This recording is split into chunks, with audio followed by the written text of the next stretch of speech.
Most small business owners don't have a time problem, they have a repetition problem.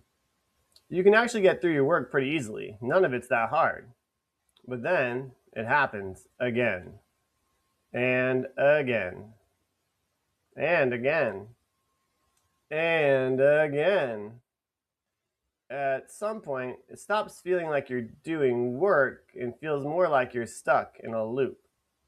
Replying to the same emails, following up with the same people, updating the same information. None of it difficult, but it never ends. And that is what actually makes you feel busy. Not the work itself, but the repetition. That's the part that most people try and do manually, but that automation is actually best at removing. Because once something's automated, it doesn't need your attention anymore. So instead of spending your time on doing things that repeat, you can focus your attention on things that are constantly changing.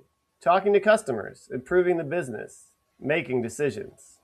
Because the goal is not to do less work, but to stop doing the same work over and over again.